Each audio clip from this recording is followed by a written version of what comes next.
All right, so I saw this tweet today and it made me think, like, what kind of year did Marvel have? We've discussed this a little bit during the live streams. Shout out to the Nerdcast. If you're not subscribed, you should be, and you should be there for every Nerdcast. We talked about this on the live streams about Marvel having a somewhat solid year, in my opinion. Whether it's MCU or just Marvel projects in general, I think it's pretty obvious that they got more right than wrong this past year. It's like a sandwich here, honestly. So let's talk about these each individually. I'm going to give you my thoughts and opinions on all of them, and then why I think Marvel had a good year, like, for the fans. So start out the year with Echo. Echo is a series that I supported because I was like, let's do something different. Let's see what they can do with a character that isn't widely known to the population, a character that has a lot of interesting things that Marvel could get wrong, totally get wrong. Ends up, based on what we've heard about the production of the series, that they did a lot of good things right. They went through the trouble of really paying attention to things like culture and disabilities and things like that, making sure that everybody on set was treated with respect, and they worked really hard to make sure all of that was authentic.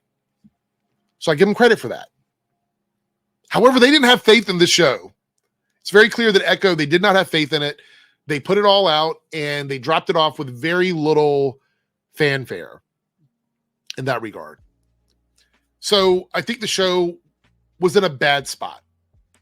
And with all the drama going on the internet, all of the hate being directed towards Marvel and Disney, they didn't do enough, in my opinion, to assist the people with this show in terms of dealing with the online hate. They didn't do enough. As far as the show's quality, I thought it was pretty good. It had some shining moments. I did not like the ending of the show, but that's okay. If they were going to continue, I would have given it a shot. But as far as we know, it's one and done. We're not going to get anything else. We'll see what happens with Echo as a character moving forward. Let's talk about the next one, which I think was a shining example of what happens when they give a shit about something, and that is X-Men 97. I was concerned. I was concerned because the first bits that came out, the artwork and stuff, I was not impressed. I saw a lot of people trashing it. It's too woke, blah, blah, blah, all these other things. They tried really hard. However, the show was really good. There were some weak moments in it, but overall, if you're asking me out of the entire season, it was very solid. And it's very clear that everybody behind the show, from writing, directing, voice acting, animation, really wanted the show to be inspiring, and they did a great job with it. Was it perfect? No, but it was damn near close in terms of just being entertaining, which is all I ask of any of this stuff. It's just to entertain me. As long as I'm entertained, I'm good. I'll overlook all kinds of problems as long as I'm having fun. And X-Men 97 was that for me. So that began what I think was a nice little push towards the end of the year for them. So we move on from X-Men 97 to Deadpool and Wolverine. Now, Deadpool and Wolverine, watching in the theaters was a massive, it's like, we talk about this on the podcast. There are certain movies that are just designed for people to watch in a theater. You have to be there. You have to experience it. I think Deadpool and Wolverine is one of those movies. It feels like a movie that you have to be around a bunch of other people to really enjoy it.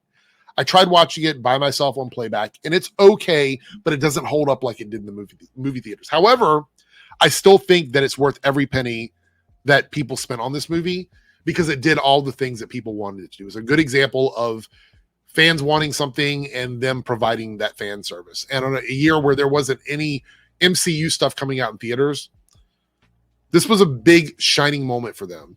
So all the flowers given to that movie, it deserved it. I think it was very solid. And already looking there, we had 2 out of 3 things that Marvel put out that I think were extremely well done, well received. And again, I don't think Echo was bad. I think Echo was treated poorly by Disney. It didn't get the right promotion, and the ending it didn't stick the landing. But overall, if we're talking about public perception, I guess 2 out of 3, extremely good. 1, just okay. So we move on to Agatha All Along. Massively, massively anticipated TV show, regardless of what people wanted to tell you. A lot of people that I know were personally super excited for this. If you're a fan of WandaVision, I can't see how you wouldn't be excited about a series about Agatha and Wanda's kid. It seems like a no-brainer to me. Plus, it came out the right time, came out around Halloween. The episodes felt good. The story premise was good. The actual physical locations that they were filming things were good. All the special effects worked. The character moments worked. Everything really came together with Agatha All Along. Very smart show, by the way they wrote some of the episodes and did callbacks to things that they set up. Very well done. For me, another fantastic thing from Marvel this past year, or last year, I should say, in 2024.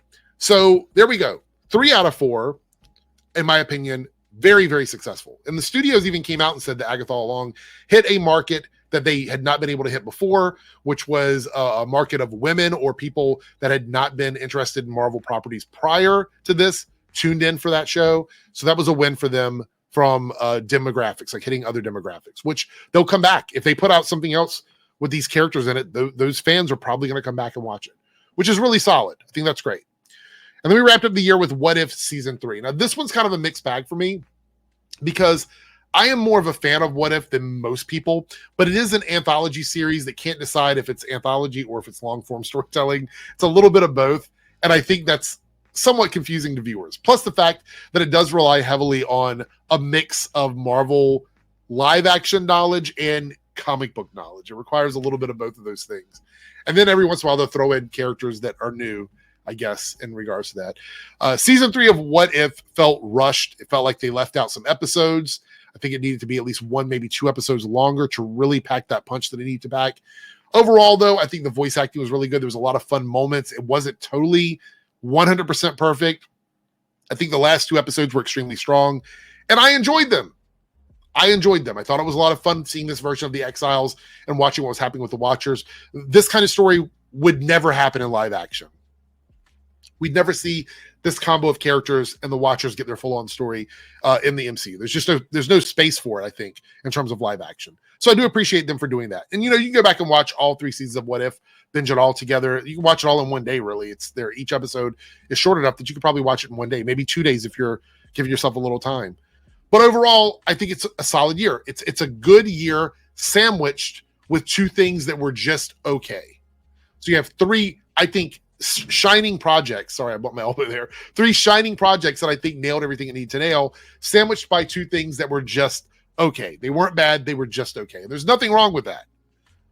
So if you look at this, even without the big MCU movies, even without a lot of those big characters, Marvel had a pretty good year. I think this is a pretty solid year for Marvel. So now we're going into 2025 knowing that we're getting those movies back. We're getting some other properties. We're getting some other things that are going to up the ante a little bit. But for a year where we did not have the big budget MCU films that we normally get to supplement this stuff, I think this is a massive win for Marvel. So for me, I think 2024 was a good year for Marvel in that regard. But I want to know what you guys think. So after you hit the subscribe button, if you're not subscribed, after you hit the subscribe button and hit the like button, go down in the comment section. Let me know what you think about this. Do you agree or disagree with any of my thoughts and opinions on any of these things? Good year for Marvel, I think. Make sure you turn in for the Nerdcast. Shout out to the Nocturnal Nerdcast twice a week. It's where we talk about all of this stuff, good, bad, and indifferent. Hope to see you there. Take care, everybody.